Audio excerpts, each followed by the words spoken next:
Ganjar Pranowo mengajak mantan narapidana terorisme berbicara di hadapan para pelajar untuk tentang radikalisme. Hal ini dilakukan untuk menghindari paham radikalisme sejak dini. Harapan kami dengan Bapak Ibu sebagai pendidik, komunikasi yang utama dengan siswa dan guru, dan kita menjadi satu tubuh, satu keluarga.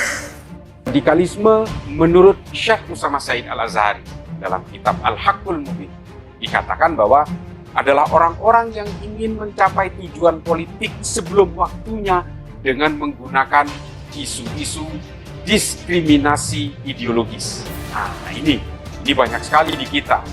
Orang-orang yang terlibat dalam berbagai gerakan radikalisme, ekstremisme, apalagi mereka yang bergabung dalam jaringan-jaringan organisasi teror, ini hampir semuanya, bisa dibilang hampir semuanya, memiliki tujuan-tujuan politik.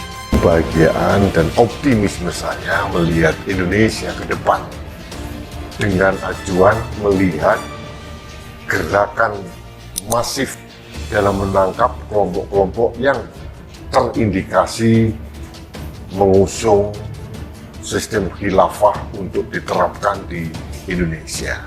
Harapan masyarakat agar kelompok-kelompok yang mengganggu ideologi Pancasila, yang mengganggu kenyamanan dalam berkehidupan berbangsa di Indonesia ini ditindak dengan tegas. Berbagai organisasi yang ada di Indonesia hari ini yang tergabung dalam organisasi-organisasi ekstrim dan teror, ini rata-rata adalah ingin menguasai Indonesia secara politik. Rata-rata mereka ingin menjadikan Indonesia sebagai negara agama. Tapi apakah orang-orang yang terpapar radikal ini hanya agama Islam? Tentu saja tidak. Terorisme, ekstremisme, radikalisme tidak ada agamanya.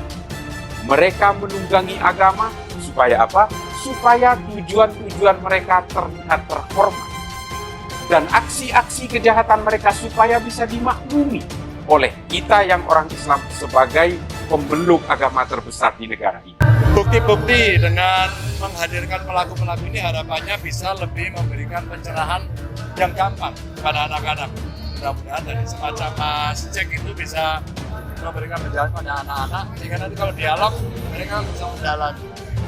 Kenapa bisa sampai seperti itu? Bagaimana mencegah? Jadi Mas Cek mengulangi lagi, carilah guru yang benar agar tidak sesat.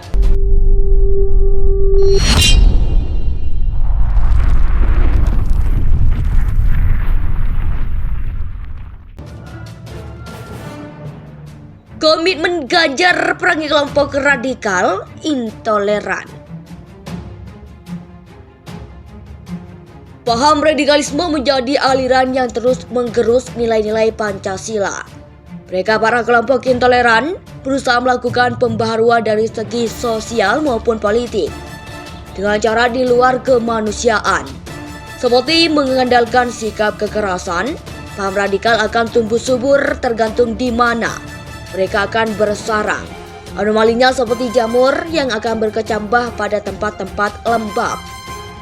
Kelompok calon teroris ini melancarkan aksi-aksi busuknya dengan iming-iming jaminan masuk surga melalui jalan pintas Courthood Heaven, dan sasaran mereka adalah generasi muda. Anak-anak muda memanglah incaran empuk untuk dijadikan target dari kelompok radikal. Mereka kaum milenial dan Gen Z kebanyakan masih bersih dari pengaruh ilmu agama, sehingga akan sangat mudah bagi mereka menyusupi pikiran para darah muda yang masih kering secara spiritualnya. Keberaniannya seakan tak pernah ciut untuk terus menumpas paham yang memicu perpecahan bangsa. Kiatnya Ganjar menggebuk aliran tersebut guna menyelamatkan negara serta generasi penerus bangsanya, agar tidak terpapar paham yang sejatinya dapat mengoyak tatanan nilai dalam beragama. Di saat ada oknum yang melibatkan kelompok radikal sebagai kendaraan politik mereka, justru Ganjar secara belak-belakan menindak tegas aliran yang disinyalir akan memporak-porandakan kedaulatan negara dengan cara-cara epiknya. Ganjar secara tegas berani mengatakan, sudah jelas apakah itu yang ditetapkan oleh pemerintah. PKI gak boleh, HTI gak boleh, FPI gak boleh, tidak sesuai. Silahkan check out.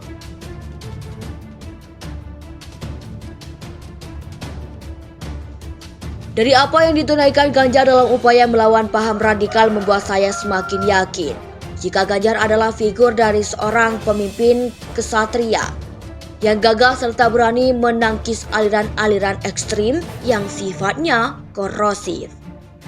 Paham radikalisme menjadi aliran yang terus menggerus nilai-nilai Pancasila. Mereka para kelompok intoleran berusaha melakukan pembaharuan dari segi sosial maupun politik dengan cara di luar kemanusiaan. Seperti mengandalkan sikap kekerasan, paham radikal akan tumbuh subur tergantung di mana mereka akan bersarang. Anomalinya seperti jamur yang akan berkecambah pada tempat-tempat lembab. Kelompok calon teroris ini melancarkan aksi-aksi busuknya dengan iming-iming jaminan masuk surga melalui jalan pintas Courthood Heaven, dan sasaran mereka adalah generasi muda. Anak-anak muda memanglah incaran empuk untuk dijadikan target dari kelompok radikal. Mereka kaum milenial dan Gen Z kebanyakan masih bersih dari pengaruh ilmu agama, sehingga akan sangat mudah bagi mereka menyusupi pikiran para darah muda yang masih kering secara spiritualnya. Keberaniannya seakan tak pernah ciut untuk terus menumpas paham yang memicu perpecahan bangsa. Kiatnya Ganjar menggebuk aliran tersebut guna menyelamatkan negara serta generasi penerus bangsanya agar tidak terpapar paham yang sejatinya dapat mengoyak tatanan nilai dalam beragama. Di saat ada oknum yang melibatkan kelompok radikal sebagai kendaraan politik mereka, justru Ganjar secara belak-belakan menindak tegas aliran yang disinyalir akan memporak-porandakan kedaulatan negara dengan cara-cara epiknya. Ganjar secara tegas berani mengatakan, sudah jelas apakah itu yang ditetapkan oleh pemerintah. PKI gak boleh, HTI gak boleh, FPI gak boleh, tidak sesuai. Silahkan check out.